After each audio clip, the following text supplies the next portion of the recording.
Singer-songwriter Lizzo is a Grammy winner with a large and loyal following, and a success story that's been years in the making, as she recalled last fall in a chat with Tracy Smith. She's been compared to some of the greatest singers of our time.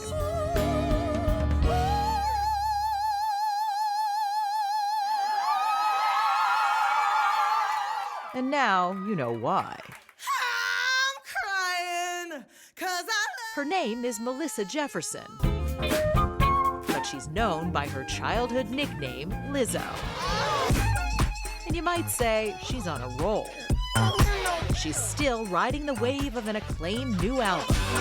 She had last summer's #1 song and was named Time's 2019 Entertainer of the Year. Lizzo! And she's now the owner of 3 Grammys. There's people hurting right now, and this is the beginning of making music that moves people again, making music that feels good, that liberates people. At 32, it seems Lizzo has finally arrived, though she's been here all along. Do you feel like your career was a slow build or something that happened fairly quickly? It's the slowest build of all time.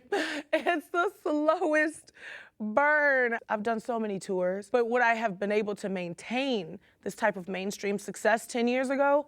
Hell to the no. You needed that 10 years. I needed this 10 years. I feel like a master. And you all can change the world. She's also become a master of the positive attitude. In nearly every show, she leads the audience in her own personal mantra. I love you.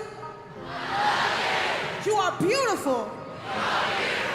And you can do anything. These days, there's another mantra, Black Lives Matter, and she's using her fame to support the cause. What's next?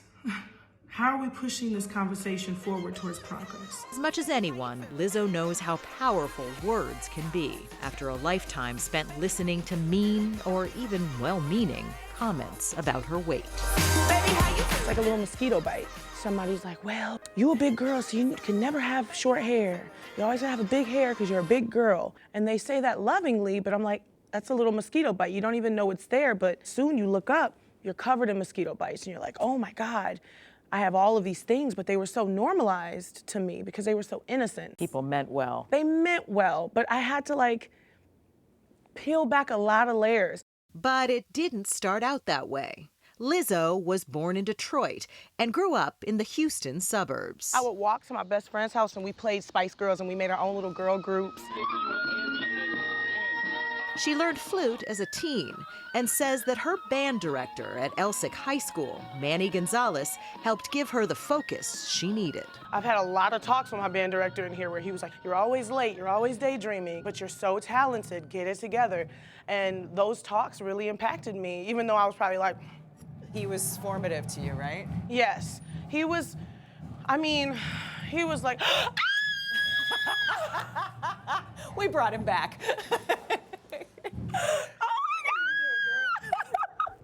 How you doing? Oh my God, I'm so good! Oh my God! I'm very proud of you. Thank you. You've been doing good. Wow, I did it, didn't I? You told my ass, you were like, get it together, girl, because you are special. Apply yourself. Those moments meant so much to me. Hi. With Gonzalez's help, Lizzo went to the University of Houston on a music scholarship, majoring in classical flute. But 2 years into her university studies, she dropped out of school. Her father, Michael, who was battling congestive heart failure, urged her to stay with the flute. He wanted me to perform and wear the little lavalier mic and just be playing through a synth, and he wanted me to innovate flute, and I was like, I'm gonna do all of this, and his health just declined and declined and declined, and I really just wanted to be able to afford to take care of him. You wanted to save him. I wanted to save him. Michael Jefferson died in 2010, and Lizzo's world crumbled. And they were like, there's nothing anyone can do. And that, oh, it just pissed me off. I was so mad. I'm like, what do you mean there's nothing anyone can do? I'm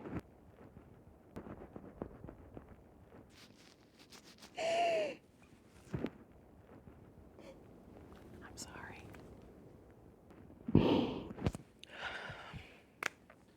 I think sometimes I get angry instead of sad because It's like a defense mechanism to be strong. And you want to be strong. Yeah. Well, I have to be. Like, I have to be strong. Because, like, life really doesn't give you an opportunity to show vulnerability. Life doesn't really give you a chance to let your guard down. Eventually, she picked herself up and started climbing the rungs of a music career through bouts of poverty, homelessness, and crippling self-doubt. What's deeper than the darkest, best kept secret? She says her career finally took off once she started to believe that beauty doesn't have a size. The most beautiful thing that you ever seen. You said you struggled with self-confidence. How did you change it?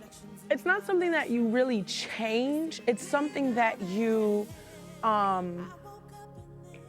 address and work on. I had to address every layer of insecurity because I can't just be like, all right, my arm's not jiggly and lumpy anymore. That's delusional.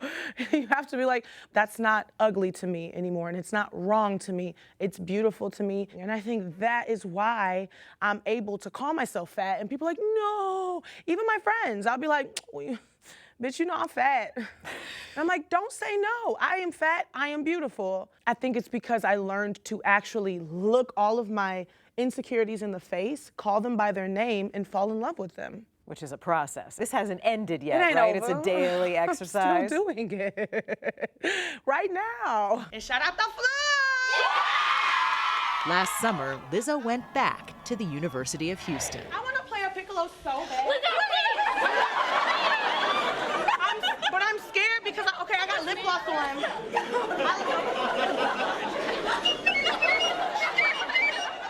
Oh, God.